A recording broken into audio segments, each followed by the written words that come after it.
एक दफा का जिक्र है, यहाँ से बहुत दूर एक बहुत खूबसूरत लड़की रहती थी जिसका नाम था कैरन। वो एक छोटे से घर में अपनी अम्मी के साथ रहा करती थी। वो अपनी अम्मी से हर एक बात जानना चाहती थी। मम्मी, ये छोटी छोटी चीजें क्या चमक रही हैं आसमान में? ये सब सितारे हैं बेटा। जो लोग दुनिया छोड़कर जाते हैं वो सब सितारे बन जाते हैं बेटा, और आसमान में हमेशा के लिए चमकते रहते हैं। कैरन के पास सिर्फ एक खिलौना था, एक ही कपड़े थे और एक ही चप्पल थी।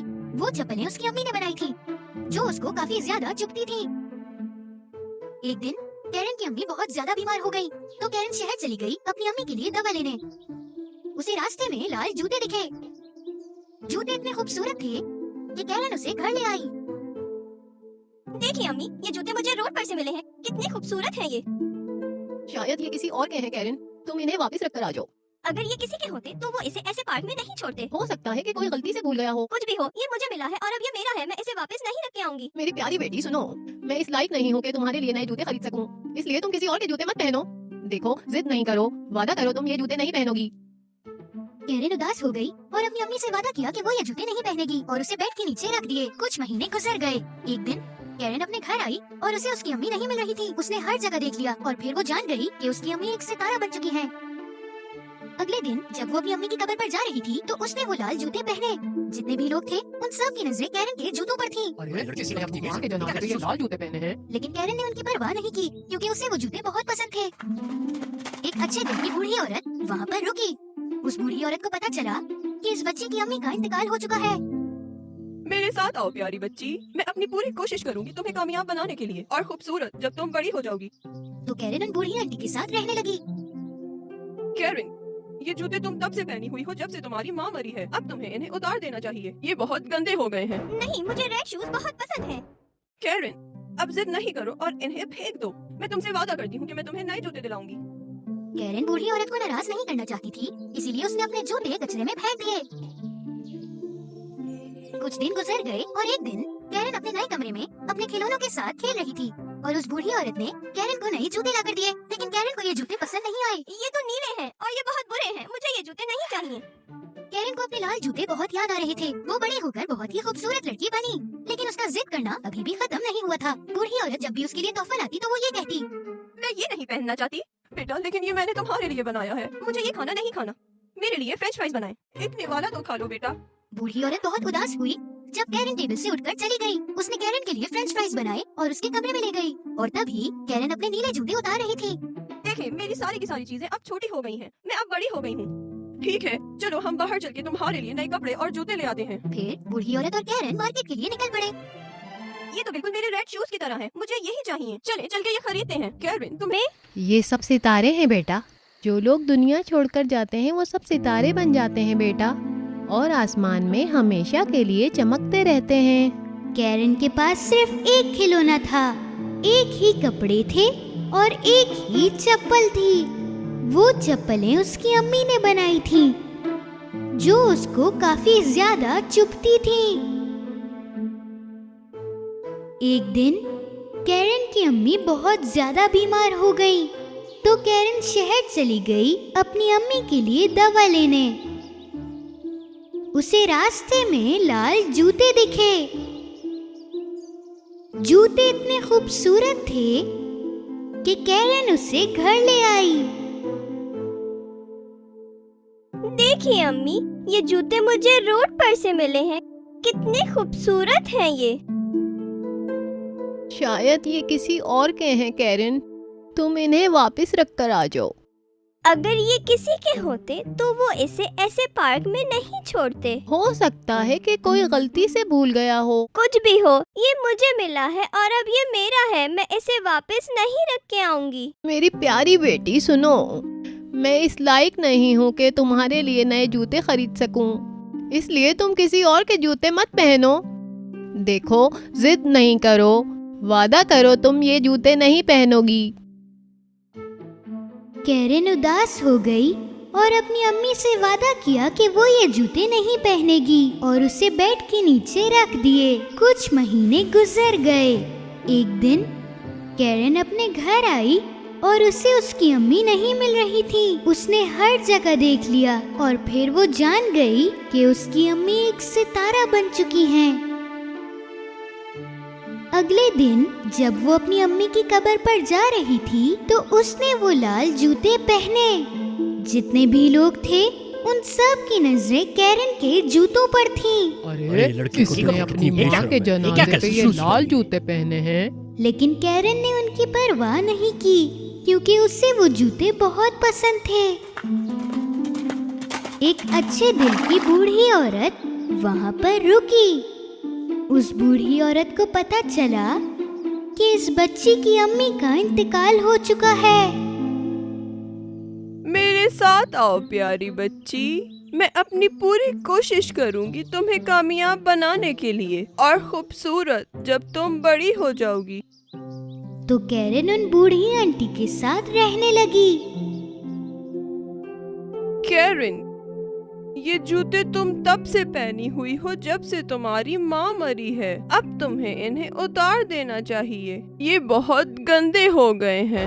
नहीं, मुझे रेड शूज बहुत पसंद हैं। कैरन, अब जिद नहीं करो और इन्हें फेंक दो। मैं तुमसे वादा करती हूँ कि मैं तुम्हें नए जूते दिलाऊंगी। कैरन बूढ़ी औरत को नाराज नहीं करना चाहती थी, इसीलिए उसने अपने जूते कचरे में फेंक दिए। कुछ दिन गुजर गए और एक दिन कैरन अपने नए कमरे में अपने खिलौनों के साथ खेल रही थी और उस बूढ़ी औरत ने कैरन को नए जूते लाकर दिए। लेकिन कैरन को ये जूते पसंद नहीं आए। ये तो नीले हैं और ये बहुत बुरे हैं। मुझे ये जूते नहीं चाहिए। कैरन को अपने लाल जूते बहुत याद आ रहे थे। वो बड़ी होकर बहुत ही खूबसूरत लड़की बनी, लेकिन उसका जिद करना अभी भी खत्म नहीं हुआ था। बूढ़ी औरत जब भी उसके लिए तोहफा लाती तो वो ये कहती, मैं ये नहीं पहनना चाहती बेटा, लेकिन ये मैंने तुम्हारे लिए बनाया है। मुझे ये खाना नहीं खाना। मेरे लिए फ्रेंच फ्राइज बनाएं। एक निवाला तो खा लो बेटा। बूढ़ी औरत बहुत उदास हुई जब कैरन टेबल से उठकर चली गई। उसने कैरन के लिए फ्रेंच फ्राइज बनाए और उसके कमरे में ले गई। और तभी कैरन अपने नीले जूते उतार रही थी। देखें, मेरी सारी की सारी चीजें अब छोटी हो गई हैं। मैं अब बड़ी हो गई हूँ। ठीक है, चलो हम बाहर चल के तुम्हारे लिए नए कपड़े और जूते ले आते हैं। फिर बूढ़ी औरत और कैरन मार्केट के लिए निकल पड़े। ये तो बिल्कुल मेरे रेड शूज की तरह हैं। मुझे यही चाहिए। चलें, चल के ये खरीदते हैं। कैरन, तुम्हें ये लाल जूते खरीदने की जरूरत नहीं है। तुम्हें ऐसे जूते चाहिए जो तुम कहीं भी पहन सको, जैसे कि हमें किसी के जनाजे में भी जाना पड़े। मैं तुम्हें सिर्फ एक ही जूता दिला सकती हूँ। वो देखो, वो काले जूते। मैं बहुत थकी हुई हूँ। मुझे कोई फिक्र नहीं। अगर आपने मुझे दोनों जूते ना दिलाए तो मैं हर जगह बगैर जूतों के जाऊंगी। ओह कैरन, काश तुम इतनी जिद्दी ना होती। बूढ़ी औरत ने कैरन के लिए काले जूते लिए और उस बूढ़ी औरत ने कैरन को वो लाल जूते भी दिला दिए।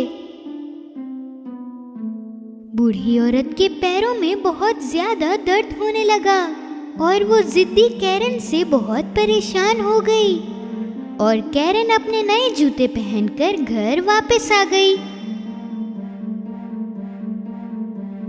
एक दिन बूढ़ी औरत ने कैरन को कहा कि हमें एक जनाजे पर जाना है। कैरन, याद रहे तुम्हें अपने काले वाले जूते पहनने हैं। एक जनाजे में जाने के लिए ये जरूरी है। कैरन ने अपने काले जूतों को देखा और उसके बाद अपने लाल जूतों को। उसने लाल जूते पहनने का फैसला किया। जब वो लोग घर से निकले तो उसने उन लाल जूतों को छुपा लिया ताकि बूढ़ी औरत वो लाल जूते ना देख पाए। जनाजे पर सबने कैरन के जूते देखे जो कि बहुत चमक रहे थे। सारे लोग एक दूसरे से कैरन के जूतों के बारे में बातें करने लगे।